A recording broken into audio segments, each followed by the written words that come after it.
नमस्कार दोस्तों, आज हम लोग एक स्टॉक को देखने वाले हैं जो बिल्कुल तैयार है इन्वेस्टिंग करने के लिए।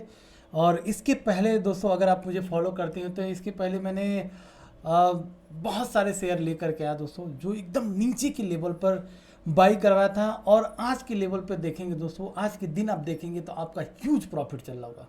जस्ट डायल मेरे ख्याल से लेटेस्ट वाला वीडियो था जस्ट डायल। आज की डेट में देखिए जस्ट डायल का क्या भाव चल रहा है। तो इसी तरह से दोस्तों, मेरा ऐसा मानना है कि ये शेयर मार्केट में, इस शेयर मार्केट में आप जब तक अच्छे स्टॉक को नीचे के लेवल पे बाई नहीं करोगे, ये शेयर मार्केट आपको एक चवन्नी नहीं देगी। इस चीज़ को मान करके चलिएगा। अगर वाकई में आप स्टॉक बाबा, मतलब मुझे अगर आप फॉलो करते हैं तो दोस्तों, जो स्टॉक बताता हूँ नीचे के लेवल पे आप बाई कीजिए मत कीजिए, बात वो अलग है। हो सकता है आप किसी और के रिकमेंडेशन पे या अपने रिसर्च के ऊपर कहीं भी इन्वेस्ट करके रखें, वो बात अलग है सर। लेकिन फिर भी जो स्टॉक मैं बताता हूँ फ्रेंड्स, उसको कहीं एक जगह पर लिख लीजिए और उसके बाद से उसकी एनालिसिस कीजिए। तब आपको समझ में आ जाएगा कि हाँ, ये स्टॉक कैसा है और किस भाव पर है, कहाँ पर दिया जा रहा है, इसका टारगेट कहाँ तक हो सकता है। तो चलिए, जो स्टॉक है उस स्टॉक का नाम है आरती इंडस्ट्रीज। आरती इंडस्ट्रीज के पास से एक पेनी शेयर भी, उसको भी दिखा देता हूँ, तो थोड़ा सा जल्दी मत कीजिए। आरती इंडस्ट्रीज की बात करें दोस्तों, तो यहाँ पर अब आरती इंडस्ट्रीज एक बहुत ही स्टैंडर्ड कंपनी है और इसका हम लोग फंडामेंटल भी देखेंगे। लेकिन फिलहाल अगर टेक्निकल थोड़ा सा हम लोग देखें तो टेक्निकल पर हमें ऐसा लग रहा है दोस्तों कि कहीं ना कहीं डबल बॉटम कंपनी ने बना दिया हुआ है। एक बार इस भाव पर आया था और इस भाव पर आने के बाद से ये एक लो बनाया था कंपनी ने। लो बनाने के बाद से कहीं ना कहीं कंपनी ऊपर निकलने की कोशिश की। देखिए, बहुत ज़बरदस्त ऊपर निकली, लेकिन फिर ऊपर से नीचे गिर गई। मतलब कंपनी को अगर अपने डबल बॉटम पर बनाना होता है दोस्तों, तो होता क्या है कि अब यहाँ पर मान लीजिए जिन लोगों ने भी बाई किए होंगे नीचे के लेवल पे, अगर बाई किए होंगे, वो अब डर के निकल जाएंगे, क्योंकि उन्हें लगता है कि और गिर जाएगा। और हुआ भी ऐसा ही है, गैप डाउन भी खुला था। बाद में आप चेक करेंगे, इसके एनालिसिस करेंगे तो समझ में आएगा। लेकिन अब यहाँ निकलना नहीं चाहिए, यहाँ पर और बाई करना चाहिए, क्योंकि यहाँ पर डबल बॉटम बना हुआ। अब सवाल ये उठता है कि क्या ये स्टॉक अभी सस्ता है या महंगा है। प्राइस 724 रुपये चल रहा है, क्या है। आइए दोस्तों, आगे बढ़ते हैं, आता हूँ फंडामेंटल पर। और जिस पेनी शेयर की बात कर रहा था दोस्तों, विशेष इन्फोटेक, जी हाँ दोस्तों, अभी रिसेंटली इसने 50 पैसे का लो बनाया था और अब ये कंपनी ऊपर की साइड में निकल रही है। तो अगर आपको 2-4 हज़ार, आप देख लीजिएगा, पेनी स्टॉक है, हमेशा रिस्की रहते ही रहते हैं।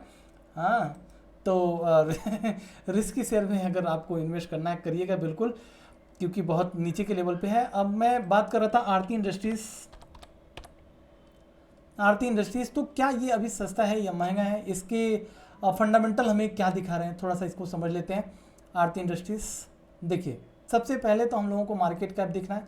मार्केट कैप के लिहाज से ये कंपनी बहुत ही ज़बरदस्त है। बात करें अगर इस कंपनी के डेट की, तो डेट फ्री कंपनी है, मतलब 2594 करोड़ का डेट तो है, लेकिन आप इसे डेट फ्री कंपनी कंसीडर कर सकते हैं।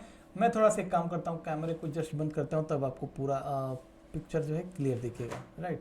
हाँ, उसके बाद से कैमरे को बाद में चालू कर देता हूँ। फिलहाल आप देख सकते हैं डेट फ्री कंपनी, क्योंकि इसमें रिजर्व बहुत ही ज़्यादा है, डिविडेंड पेइंग कंपनी है। अगर हम प्रोमोटर होल्डिंग के स्टेक की बात करें, 44, प्लेजिंग है नहीं इस कंपनी में। और तो और दोस्तों, इसका अर्निंग पर शेयर 36 रुपये है। अगर आप इसके एक शेयर को बाई करते हैं, एक साल में आपको एक शेयर के पीछे 36 रुपया कमा करके देगी। आरओई आरओसी में कोई कमी है नहीं। बात करें कि अगर हम इस कंपनी को सपोज बाई कर रहे हैं, तो क्या ये अपने बुक वैल्यू से बहुत महंगे हैं या सस्ते हैं दोस्तों, तो ये हमें देखना होता है।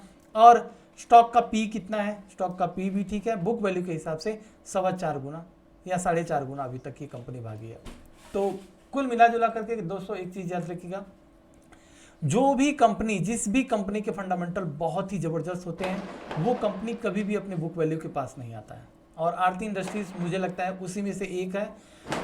इससे नीचे नहीं जाना चाहिए, क्योंकि इसके फंडामेंटल बेस बहुत बढ़िया है। आप भी एक बार सर्च ज़रूर कीजिएगा। अगर आपको यह कंपनी अच्छी लगे तो मतलब इन्वेस्ट ज़रूर कीजिएगा। और फ्रेंड्स, एक चीज़ याद रखिएगा, अगर आप इसे सपोज बाई भी करते हैं, 726 रुपये चल रहा है, 724 रुपये अभी चल रहा है फिलहाल प्राइस, तो आपका स्टॉप लॉस भी ऑलमोस्ट 670-80 के पास होना चाहिए। अगर यहाँ से ये कंपनी निकल जाती है ना, तो आपको एक ह्यूज प्रॉफिट दे करके जाती है। दोस्तों, एक चीज़ याद रखिए, ऐसी कंपनी में अगर आप इन्वेस्ट करते हैं, हो सकता है अगर गिर जाए, कोई ज़रूरी नहीं कि यहाँ से भागी जाए, लेकिन अगर यहाँ से गिरती है तो कितना गिरेगी, ज़्यादा से ज़्यादा 150 इतना ही गिरेगी। लेकिन वही इस कंपनी को कोई और बता दे कि जब ये लेवल भाग रही थी यहाँ पर, हुआ भी होगा आप लोगों के साथ ऐसा। और अब जो मैं बता रहा हूँ समझ लीजिए, जब ये कंपनी भाग रही है तो बहुत से लोगों की यहाँ की भी बाइंग हुई। तो जब आप किसी स्टॉक को बाई करते हो इतने ऊपर पर और तब वो कंपनी गिरती है इतना, तब क्या मतलब बीतता है हमारे पोर्टफोलियो पे। पटाखे फूट रहे हैं अभी भी दीपावली के बाद, और अगर हम यहाँ पर बाई करते हैं तो यहाँ से ज़्यादा कितनी गिरेगी। तो ये फर्क होता है। कभी भी किसी कंपनी का फंडामेंटल चाहे कितना भी बढ़िया हो, आपको इस लेवल पर ऊपर नहीं बाई करना है। आप इंतजार करना है एक नीचे अच्छा खासा करेक्शन हो जाए, डबल बॉटम बन जाए, कभी कभी ट्रिपल बॉटम बन जाता है, इस लेवल पे आप बाई करेंगे तो जब ये कंपनी ऊपर जाएगी बहुत बढ़िया प्रॉफिट मिलेगा। मेरा जो सबसे पहला टारगेट इस कंपनी का निकल करके आता है वो 1000+ होगा सर, 1000+। और जस्ट डायल आप देख ही रहे हैं, अभी भी बने रहिए जस्ट डायल में, बढ़िया प्रॉफिट देगा। चलिए दोस्तों, ये एक छोटी सी वीडियो रही। मुझे लगा कि हमारे साथ जो लोग जुड़े हुए हैं और कंटिन्यूस मतलब लोग देखते हैं, अच्छे स्टॉक को मैं रिकमेंड करता हूँ अच्छे लेवल पे, तो उनके लिए एक बहुत बड़े मल्टीबैगर स्टॉक साबित हो सकता है। जय हिंद फ्रेंड्स, मिलते हैं नेक्स्ट वीडियो।